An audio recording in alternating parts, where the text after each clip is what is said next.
I relate to moms because we need that person who's going to listen, who's going to take that little extra step to care, to make sure that we feel educated, that we feel empowered. Welcome, everyone, to the Closing Table podcast, real accounts from real estate professionals from across the country, brought to you by Windowstill. I'm your host, Kat Schooler, and today I am sitting down with real estate agent Emily Grish of Epic Realty in Ann Arbor, Michigan. Emily specializes in helping women and moms. And I just can't wait for you all to listen to this conversation. We dive into what that means for her and her business.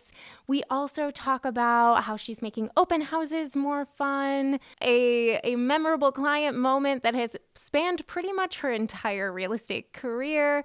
And then we finish off with her amazing goals for this year about how she just wants to support more women and help more women buy houses. So pull up a chair and listen into my conversation with Emily Grish. Emily, thank you so much for sitting down with me today. How you doing? Good. Thank you for asking. Yeah. So when we go to your site, Emily Grish, real estate agent, the first thing that you see is like, hi, I'm Emily, and I specialize in supporting moms.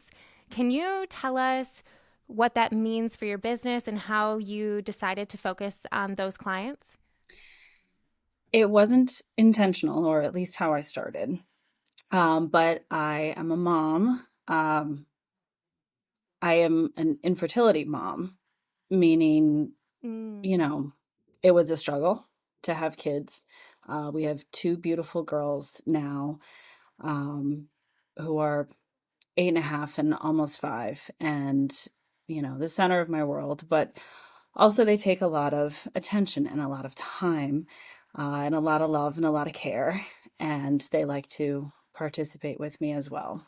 But I mention that only because I think my nature has always been very empathetic and compassionate. And I think when you struggle with something like infertility, it can make you that much more so.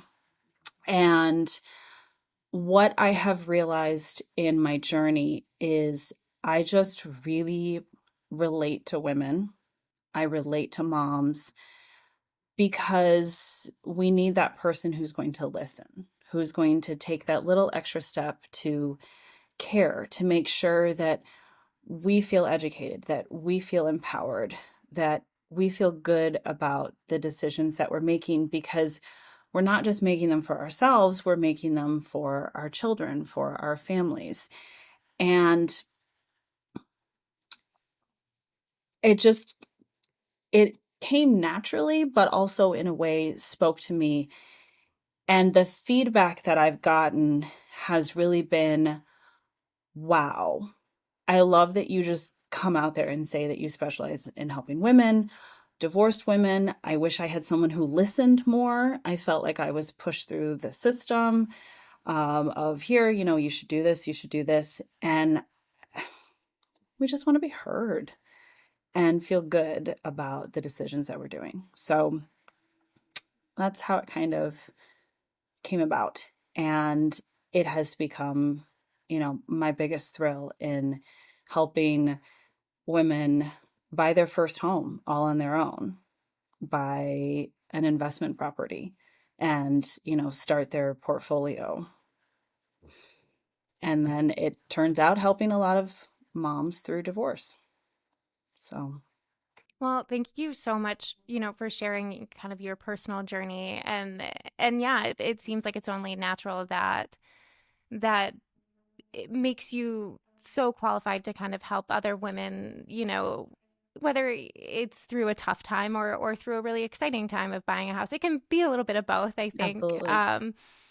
And I have seen like your reviews and things like that. Like people say, "Oh my gosh, I was so drawn to the fact that focuses on supporting women." So it's kind of like so self-fulfilling in that way. Yeah, absolutely. Yeah. Well, that's so exciting. Yeah. So the reviews that come in, I mean, obviously I love helping everyone, but there have been some reviews that they just brought me to tears because I know how special the experience was. And to have helped them fulfill their dream, to get that house, for them to feel good about their decisions, for them to have a safe place after a divorce. Like those really get me in my heart. That's incredible. And so, backing up kind of on your resume a little bit, you started in marketing, yes? I mean, way back, I actually started in cake decorating. And Oh, yes. yes. So it's funny because it becomes full circle in the sense of before real estate, I did marketing, and I did marketing for a laser company. And I mean, I loved the people there, but marketing black boxes that do something that you can't even see because they're infrared, after marketing beautiful wedding cakes and custom cakes, was a big leap. But in that process, when I went from cake decorating to marketing lasers, I thought, I love marketing. Marketing is where it's at. This is what I love to do. And after, you know, 4 years of that, I said, I miss people. And what I really realized back when I was a cake decorator, what I loved the most was meeting the brides, the grooms, the expected parents, the people celebrating their 50th wedding anniversary, getting to know their stories, their lives, and becoming a part of making their big day their big day. And so when I thought of, like, when I knew that I was done with lasers, I said, okay, what is it that I want to do? And I realized that I needed to be back with people and not just sitting in front of a computer. And I wanted to help people through the big and little moments of their life. And I said, okay, what can I do? Because I don't ever want to work in a kitchen again. And that's when real estate popped into my mind. I'd like to take just a moment and tell you about our sponsor. Window Still provides premium real estate media for agents, builders, and property management companies nationwide. To learn more, visit windowstill.com. Window Still, helping America find their next chapter. Now, back to the episode. That's so cool. And so was anybody in your life in real estate, or you kind of just found it on your own? A little bit of both. I thought about it on my own, and I called our realtor, who at that time she had helped us buy 2 houses. And I said, what do you think? And she said, oh, Emily, I think this would be so great for you. She's like, you have the marketing skills, you have the people skills, you have the drive, you have the intuition. She said, I will be your mentor. She's like, but I think this is the right thing for you. And she helped me get into, like, find a real estate class. And she was my mentor for the first year, and I couldn't have done it without her. She knew contracts and the base knowledge inside and out. And then I just took the marketing, whatever I wanted to do, I just took it over from there. That's so awesome, and it's so great that you had such a good relationship with your agent that then you could approach her about this, and then she could shepherd you along your kind of journey. Yeah. Yeah. She was pretty fantastic. So I owe a lot in that first year to her. Yeah, and they say the first year is the hardest. So I always love hearing that people have kind of someone to take them through it. I think it's the biggest difference between whether or not a realtor is going to make it, is having that person that's going to be there to mentor you and guide you and give you that external motivation until you can find the internal motivation and the confidence to continue. Did you find it kind of maybe difficult, might be too strong of a word, but did you find the transition between kind of having a more corporate job, 9 to 5, into real estate where you're making your own schedule, with all the joys and troubles that come with that? Did you find that a difficult transition? I didn't, but I can understand why it would be. And the only reason why I didn't think that I did for me is because I became a realtor during COVID. And Mm. during not that initial shutdown, but the end of that summer. And so my transition into all of this was already being home part-time, because I had a daughter who was in school who was doing virtual learning. So I was already bouncing around and trying to figure that out and doing both jobs at the same time. And, um, my mom was here. So like I would go do showings and then she would help with school and then I'm talk with my hands. And so I was already running through whatever kind of schedule it is that we make as realtors. It's not consistent. I mean, it was different for sure, but I think the timing of when I came into the industry made that shift easier. That's cool.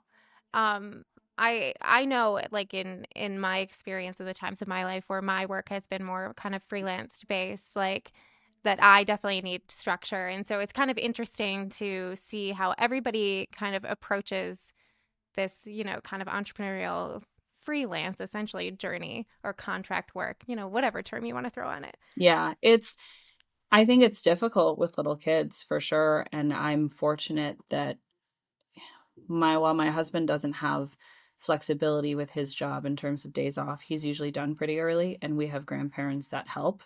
I mean, support system is crucial. Um, Next year, both of my kids will be in elementary school, which I think will be huge for me because right now the youngest is in part-time preschool. So I bounce around constantly. And I feel like it's going to be like this whole what do I do with my time? I have so much of it when they're both in school from 9 to 4. That's so fun.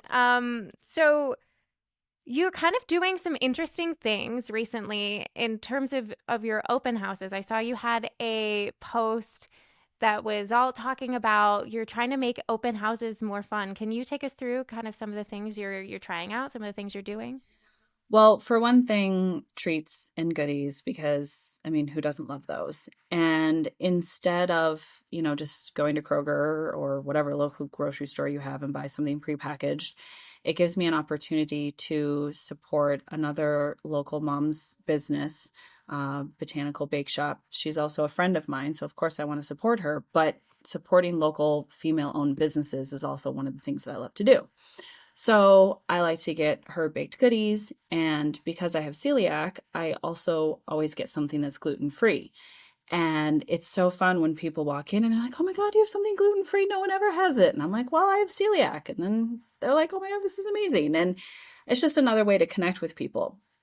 But that's part of what it is connecting with people. So like I put together these little goodie gift bags, treats, candies, whatever.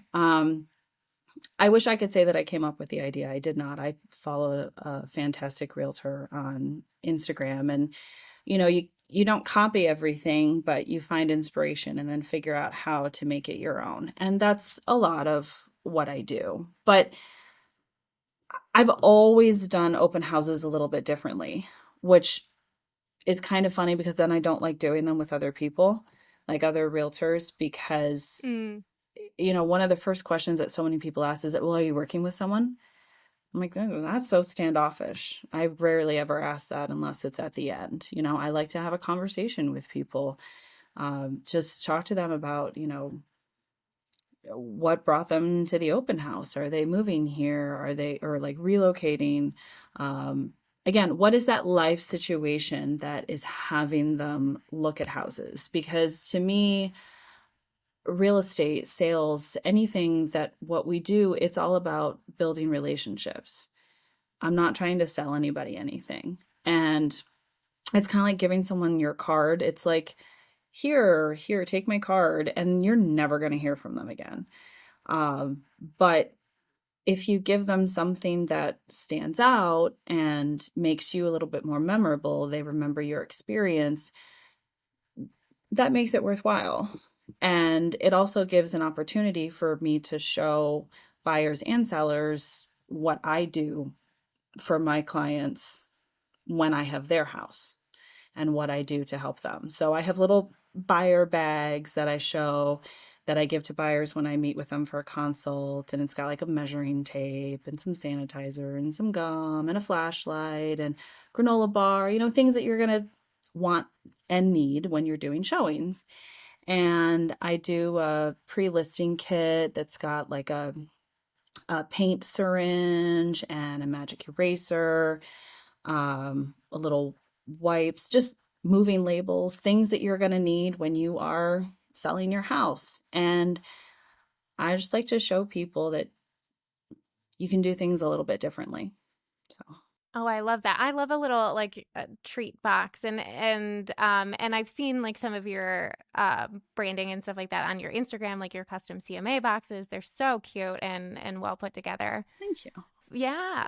And listen, I have celiacs too, so I totally get it. And I think it's one of those things where we're like only 10% of the population, or like one in every three. I don't know. If you're not celiac, you probably don't care, but it is genetic and we don't have any control over it.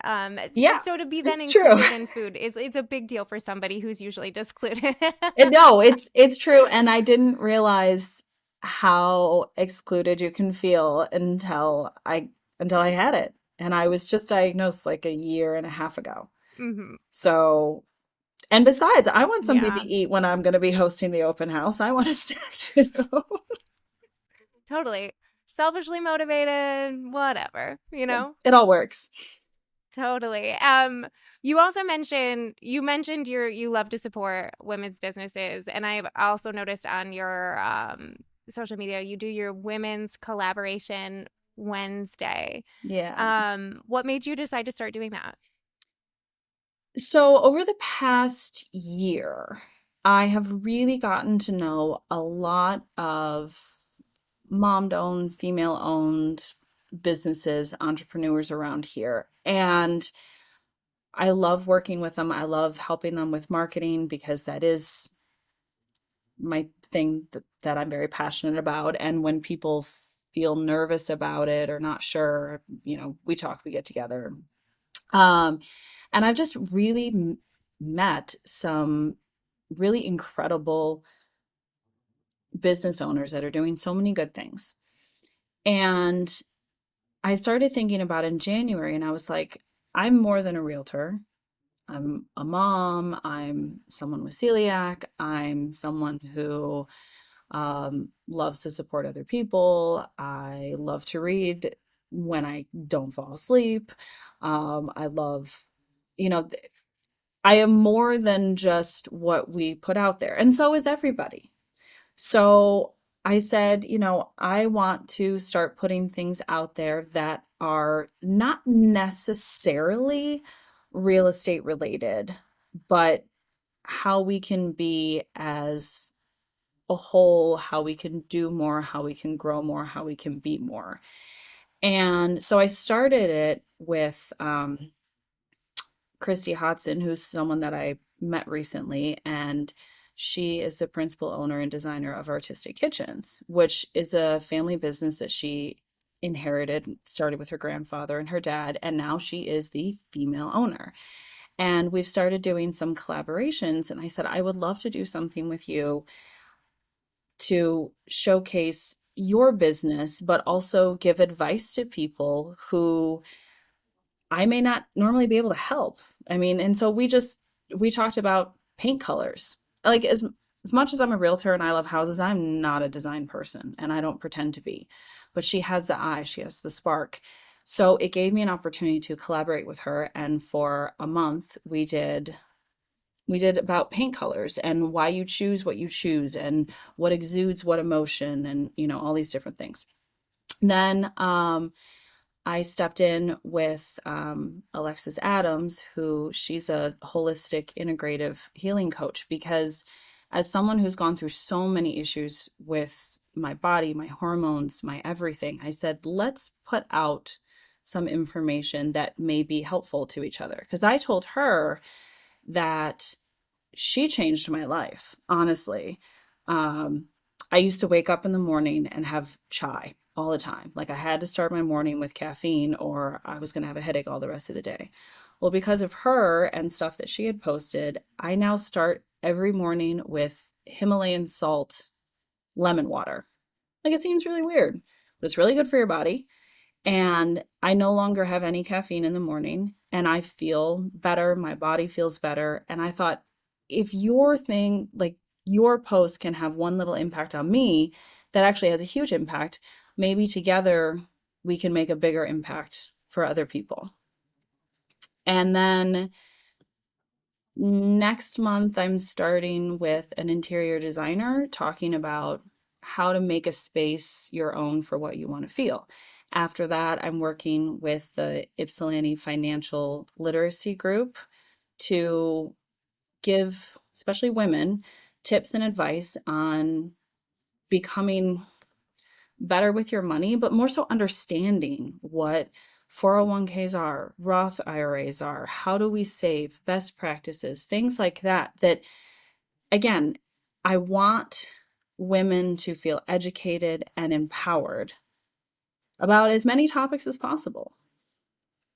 So that's kind of how it came about. And I do it on Wednesdays because I like the alliteration of Wednesday women. That's so cool. Oh my gosh, I'm so excited to look forward to seeing the interior design and everything you have lined up. I I think that's oh my God, I just love it so much. See, I'm speechless. Especially the financial stuff. You know, I'm all for the fun, for the paint colors and the design, but I do think, and you know, generalizations are generalizations, but I think sometimes women don't feel as empowered in finances. And I think they should. Absolutely. I mean, it's 100% true. And honestly, that's how I feel about when I help a woman who's going through divorce. Because, again, as you said, generalizations are generalizations. Typically, when a couple, whether they're married or not, is buying a house, the man is more involved in the nitty-gritty details, stuff about the inspection, about the housing, the lender, I mean, basically all the things.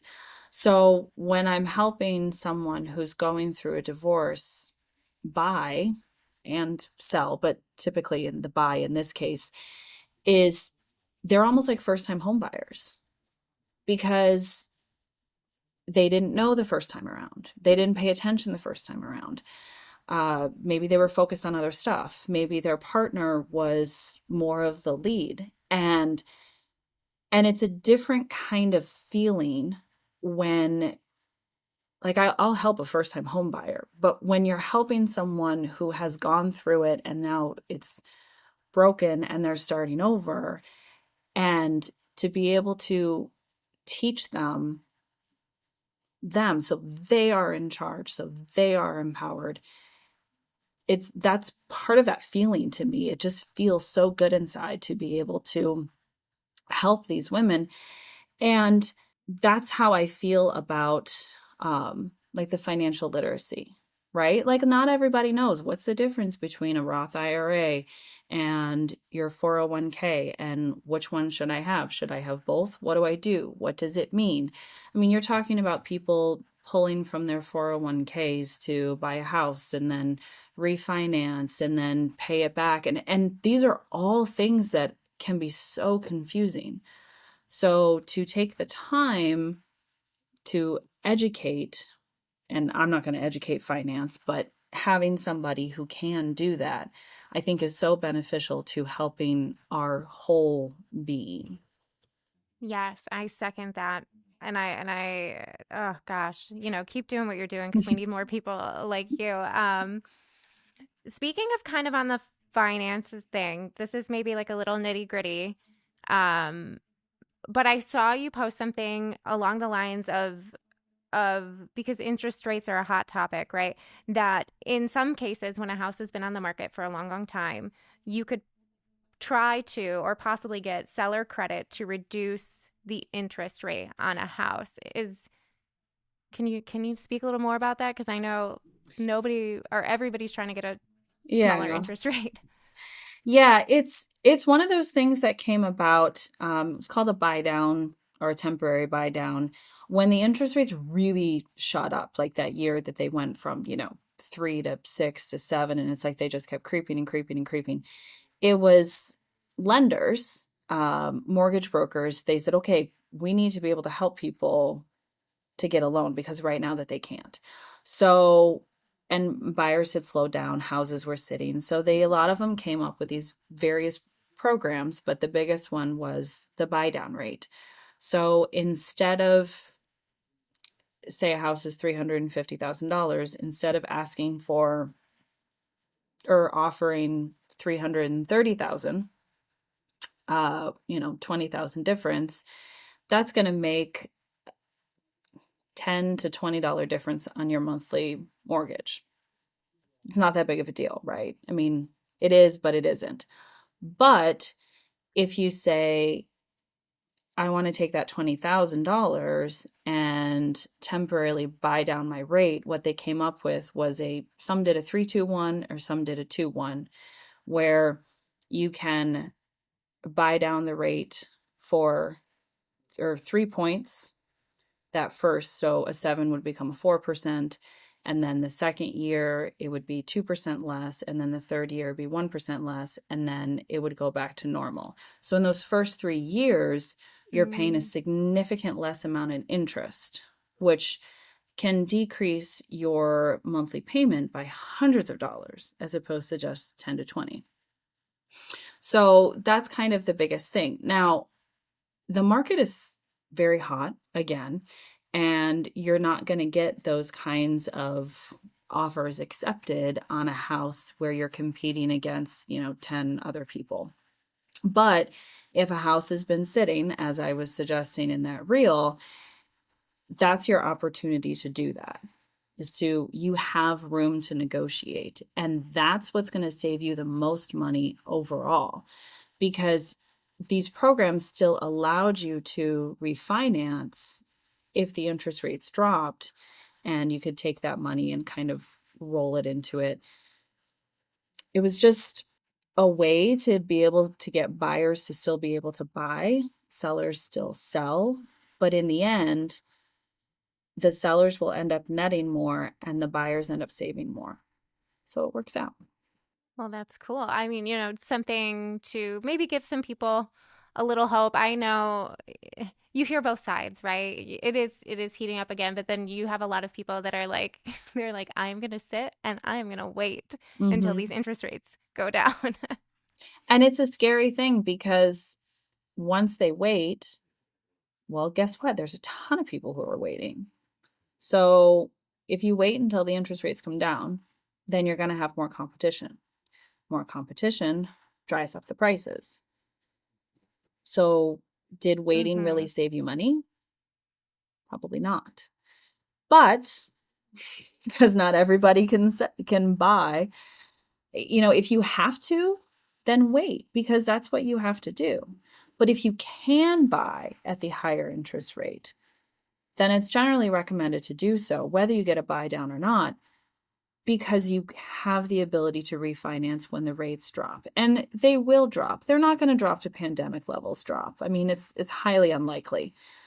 But going back down to the 4s and 5s, that's definitely something that can happen and should happen. Totally. I think, yeah, I think we like to, be like, oh, older generations like had it made or whatever. But I think my in-laws the other day were telling me that their first mortgage interest rate was like 14%. So it's, Oh, yeah. and somehow they've survived.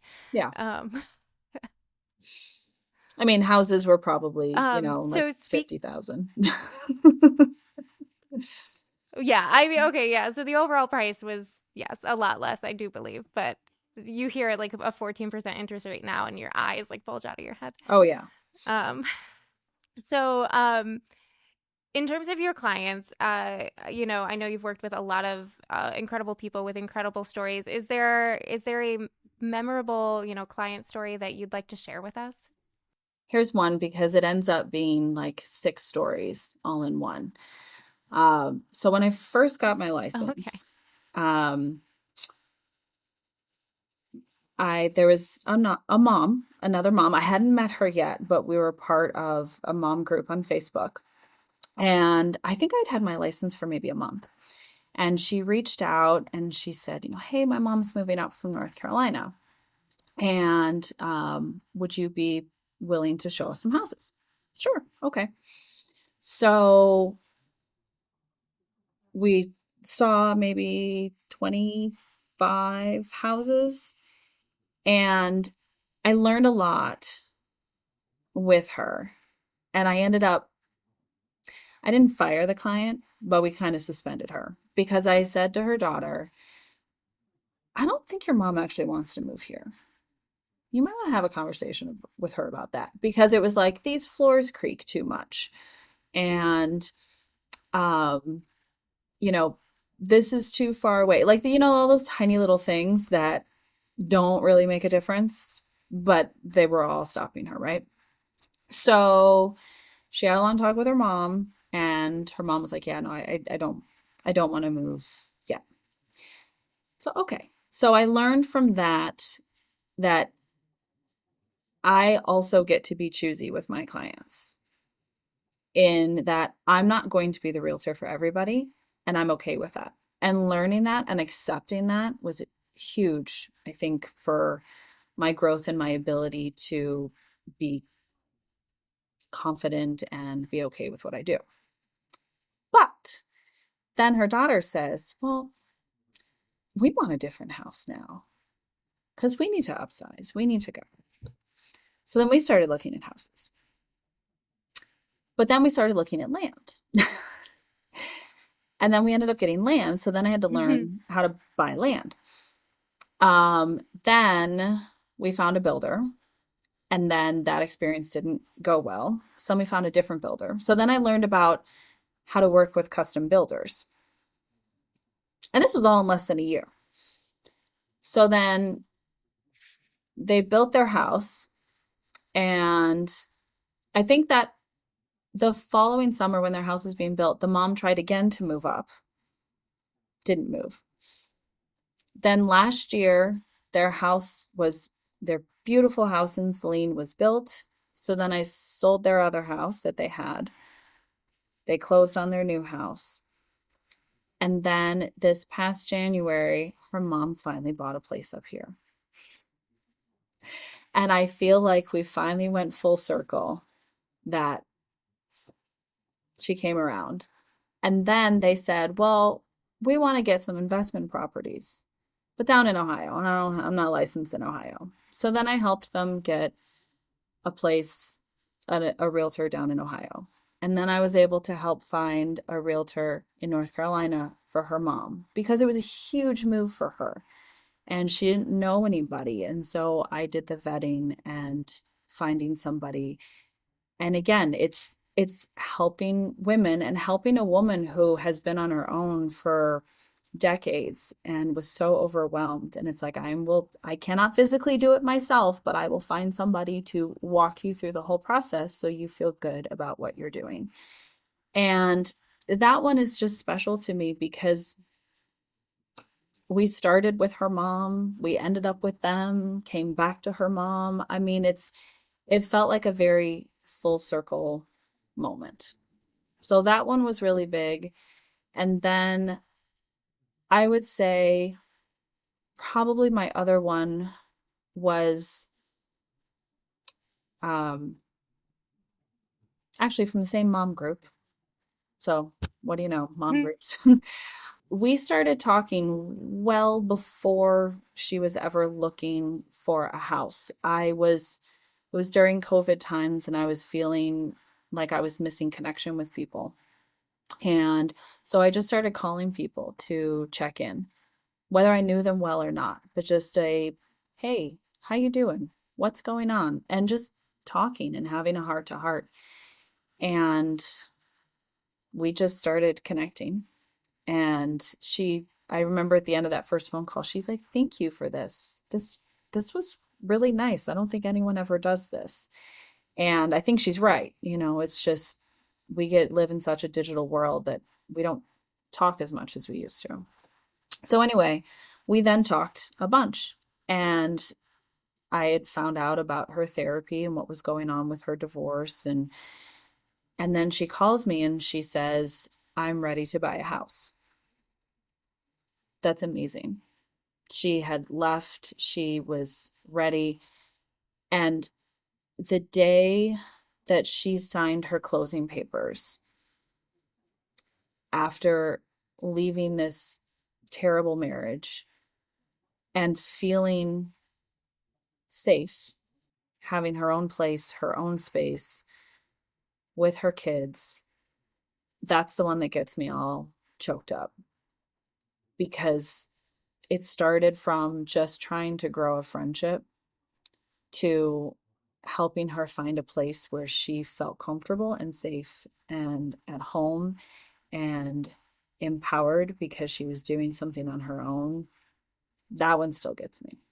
That's beautiful. And no, I don't think a lot of people do just call in and check in with people.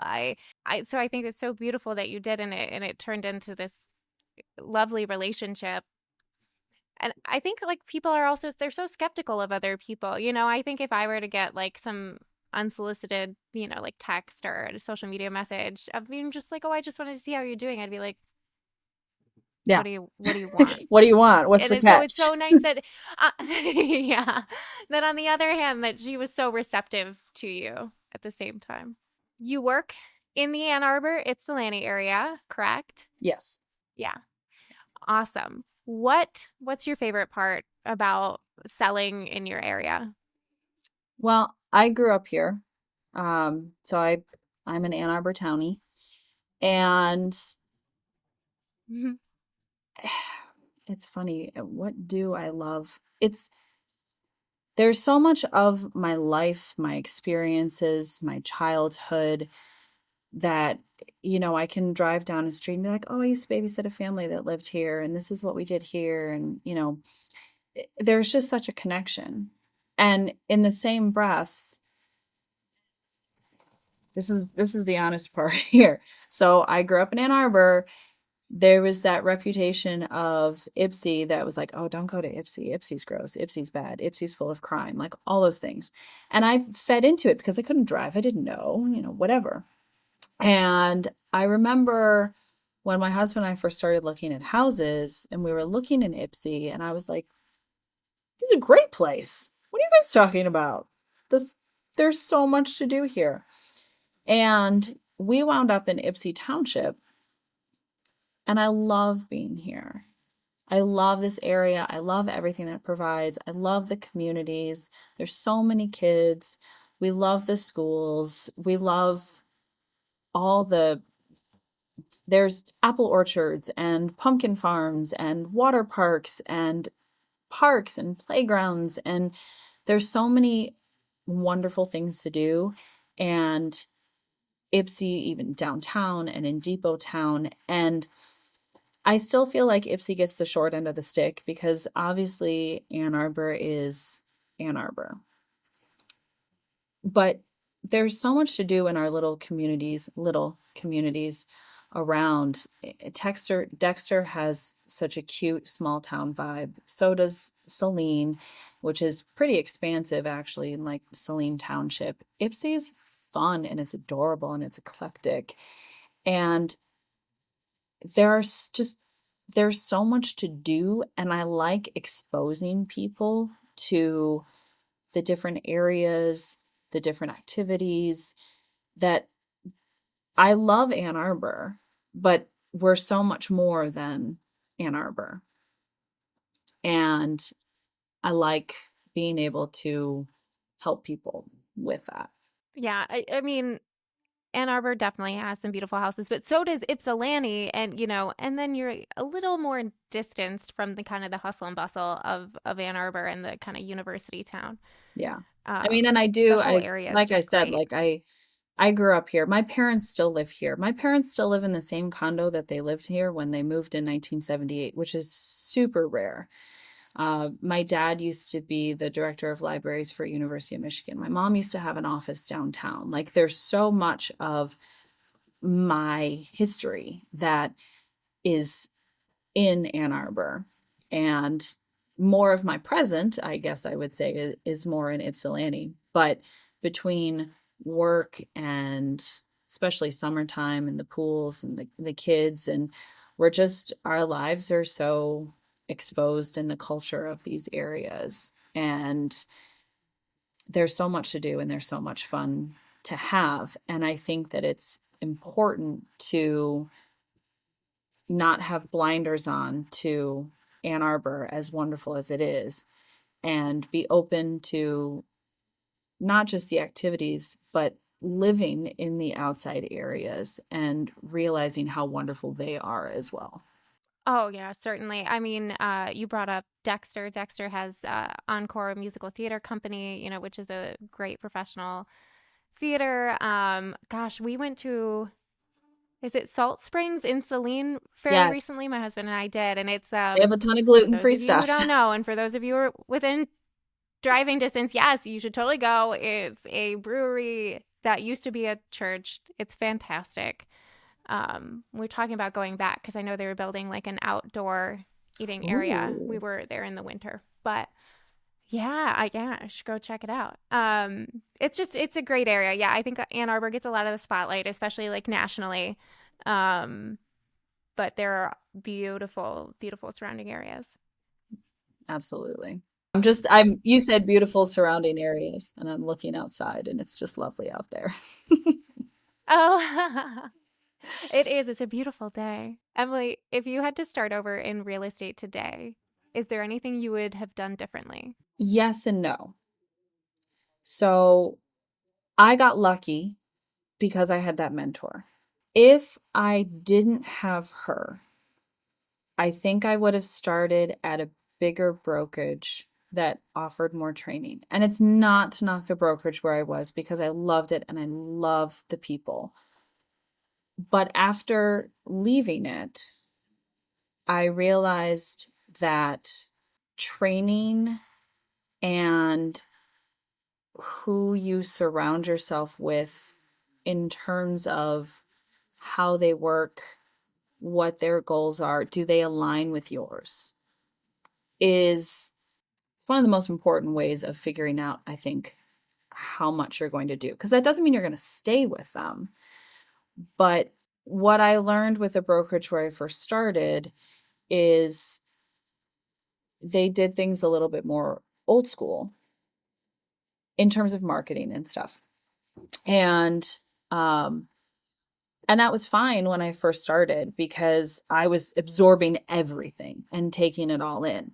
But once I started doing more social media, my own kind of creative marketing, they gave me free reign. They're like, "We love what you do. We love your style. You're fine." So that was great. But after a while, I was like, I'm not finding what I need. And so when I switched places for the first time, I found a team that felt more in line with my goals and how I like to do things. And they did offer more training, which I realized because I had my mentor, I still knew a lot of stuff, but to be more surrounded with constant training, motivation, mentorship with people who are aligned with how you do things is the best way to grow. And I didn't have that as much from the get go. And I think that one of the major reasons why I succeeded was because of the mentorship and the guidance from the other realtors. And I was able to take that and have it become my own.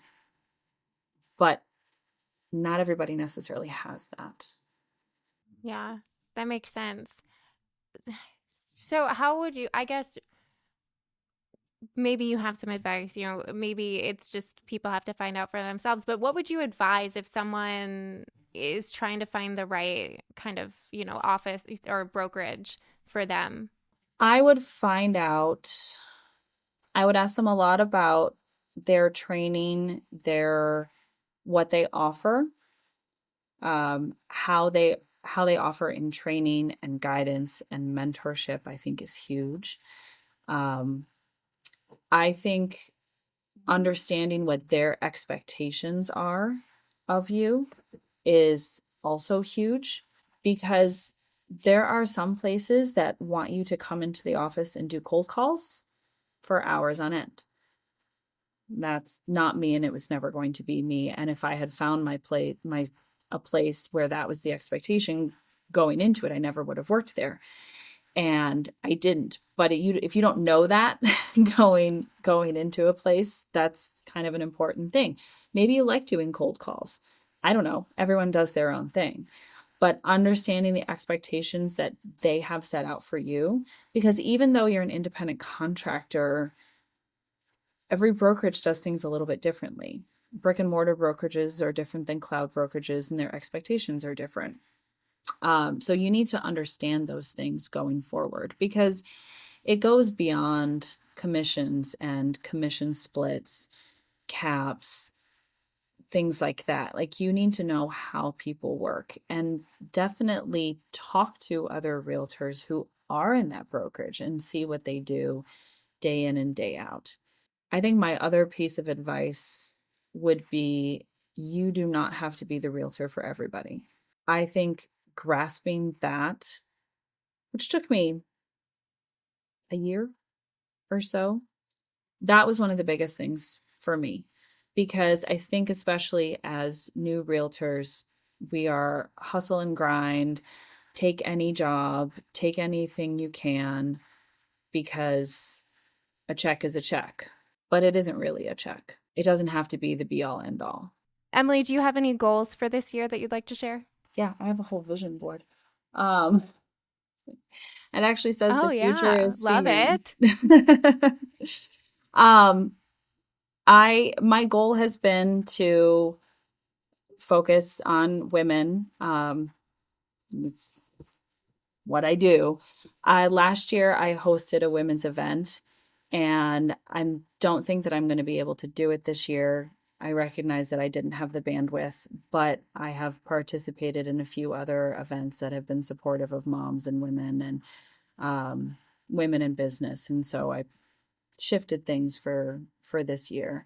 But I think my goal has been to sell more homes, sure.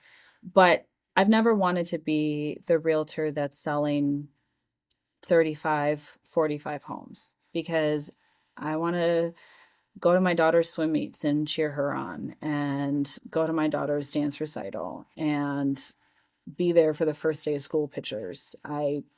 My family is my priority. So for me, I focus on appreciating the clients that I have. I host client appreciation events, do little pop buys, and show the love of my clients. And um, if I can help 20 to 25 families this year figure out and successfully find what their real estate dream is, that's brilliant to me, because it gives me the stability of income, which we obviously need, but I don't miss my family's events, and I get to go on vacation with them. And that's what, maybe my family is what matters, and it matters the most.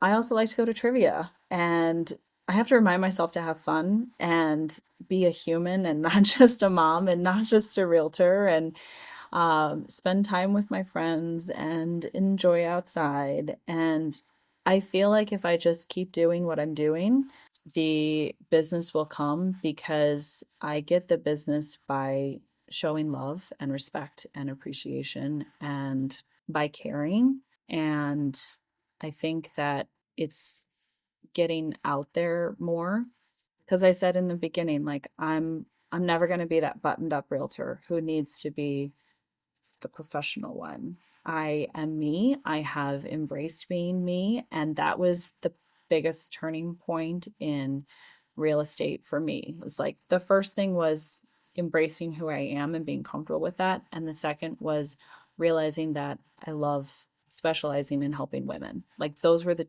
two biggest things. So I just need to keep doing that. And I don't need to be huge. I just need to help people. That's it. Oh, I love that. Emily, thank you so much. And keep doing what you're doing. Would you like to direct people to how they can find you, how they can work with you? Yeah. So my website's very easy. EmilyGrish.com, EmilyGrish. And my Instagram is emilygrish.realtor. And I have a lot of fun on Instagram. I love doing reels. I love doing marketing. I love supporting other businesses. So if you are a small business owner, please though reach out, because if I can get an opportunity to support you, then I'm going to take it and help as many people as I can in different ways. Awesome. Well, thank you so much. We will link all that in the show notes so people can, find you with just a click. Thank you again, Thank Emily, for taking you. the time to sit down with us today. Thank you so much. I really appreciate it.